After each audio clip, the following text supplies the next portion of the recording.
1689년 6월 7일 우암 송시열은 정읍에 도착했다. 그는 국문을 위해 제주에서 서울로 압송되는 죄인 신세였다. 죄목은 죄인들의 수괴라는 것이었다.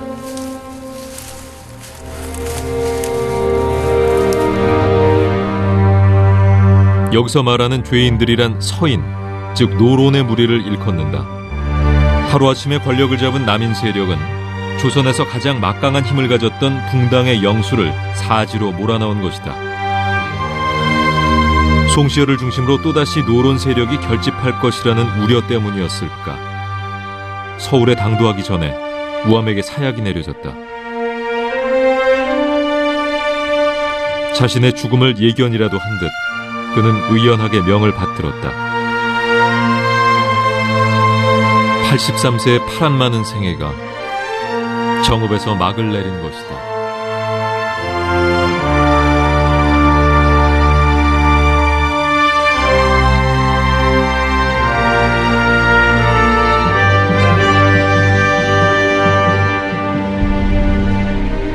(5년) 후인 숙종 20년, 갑술환국으로 노론은 다시 정권을 장악한다.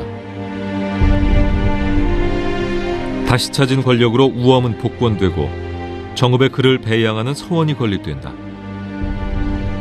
또 영주 7년에는 그를 기리기 위한 수명유허비도 세워진다.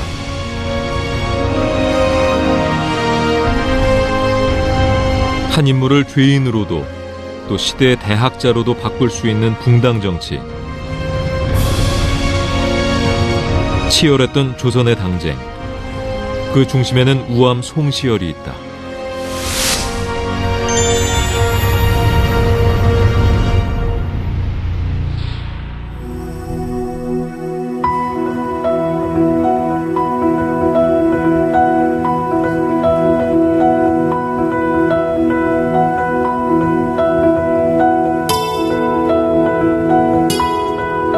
화산지형이 빚어낸 천혜의 절경 제주도.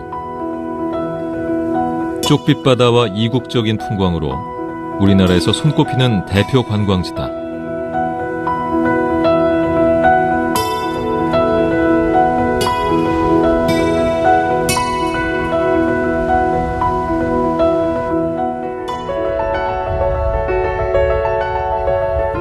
그러나 조선시대의 이곳은 가장 극한의 유배지였다. 중앙에서 가장 멀리 떨어진 데다 사면이 바다로 둘러싸여 절도 안치가 가능했기 때문이다.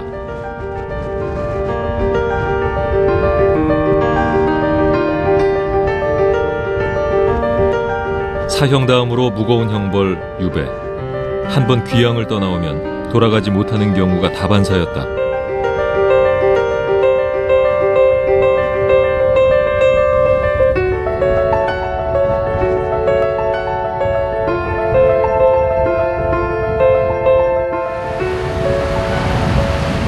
벼나무쌍한 자연만큼이나 거칠고 모진 역사가 숨쉬는 땅 제주.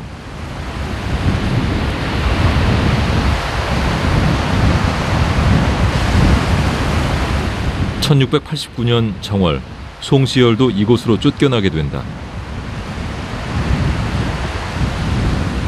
그는 무슨 사연으로 이렇게 가혹한 형벌을 받게 되었을까? 당시 숙종은 소의 장씨 소생의 아들에게 원자 칭호를 내리고자 했다. 서두르는 임금에게 우암은 원자 책봉에 반대하는 상소를 올린다. 이에 남인들은 송시열의 주장을 반박하고 서인과 남인은 첨예하게 대립한다. 하지만 숙종의 의지는 단호했다. 남인들의 손을 들어준 것이다. 기사 환국으로 실각하고만 노론. 보고 있으면 그냥 못 지나가는 성격. 그래서 뭔가 이렇게 보이면 그것이 좀 부당하다, 잘못됐다 싶으면 꼭 말을 한마디 해야 직성이 풀리는. 그래서 그분이 나중에 이제 그 고들찍자를 가슴에 새기고 사셨다 이런 얘기를 하지만, 그러다 보니까 그 어렵게 얻은 아들을 원자로 책봉하려는 숙종한테 그 참지 못하고 그 한마디를 해서, 아직 시기상조라고 하는 말 한마디를 해서 사실은 후명을 받은 거거든요. 가만히 있으면 누가 뭐라 그러겠습니까? 당쟁에서 패한다는 것은 권력뿐만 아니라 목숨까지도 잃게 만드는 것이었다. 83세의 고령으로 돌아갈 기약 없는 귀양 생활을 떠나오게 된 송시열. 그는 자신의 심경을 시로 지어 표현했다.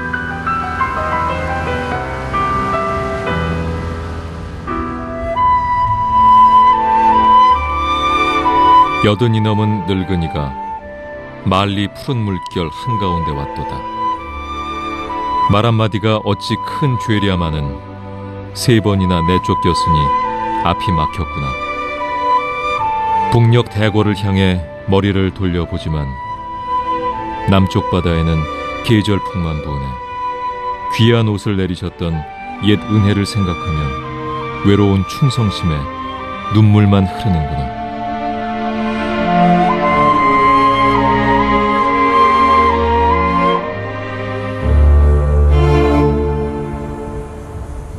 고향과 가족을 버리고 제주로 내쫓겨 목숨을 연명하면서도 우암에게 가장 큰 고통은 임금 가까이 가지 못한 것이었다.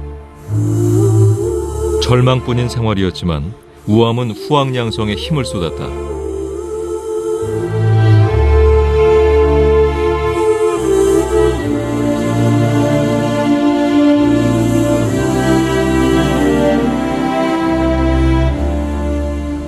그 흔적은 제주 문화 발전에 공헌한 5사람을 기리기 위해 만들어진 오현단에서 찾을 수 있다.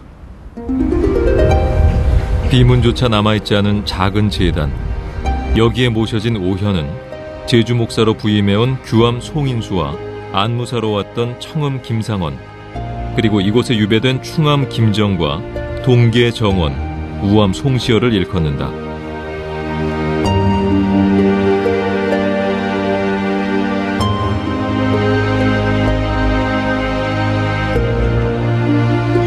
척박한 땅으로 떠밀려온 당대 최고의 학자들.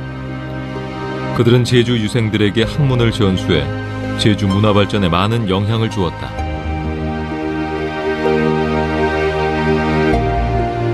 조선의 성리학을 집대성한 우암도 마찬가지였다.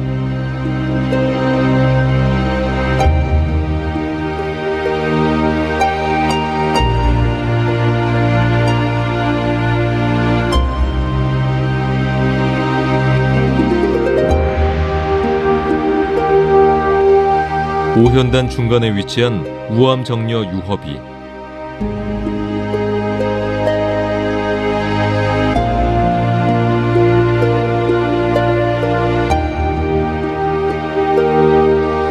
제단 서쪽 병풍처럼 펼쳐진 바위에 새겨진 글귀가 눈길을 끈다. 중주병립, 증자와 주자처럼 꼿꼿이 소신 있게 살겠다는 의미다. 제주민들에게 전한 증주병립은 우암의 좌우명이기도 하다. 특히 송시열에게 주자는 학문의 시작이자 끝이었다. 그는 공자의 도를 배우기 위해서는 주자를 먼저 살펴야 하고, 그러기 위해서는 주자대전에 힘을 다해야 한다고 믿었다. 때문에 그는 주자대전을 전부 외울 정도로 읽고 또 읽었다.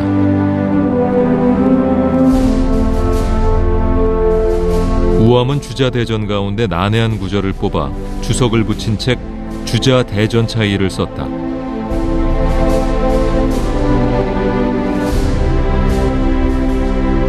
그 뜻을 정확하게 파악하기 위해서 다른 서적들을 면밀하게 조사해 후학들과 함께 만든 책 주자대전차의.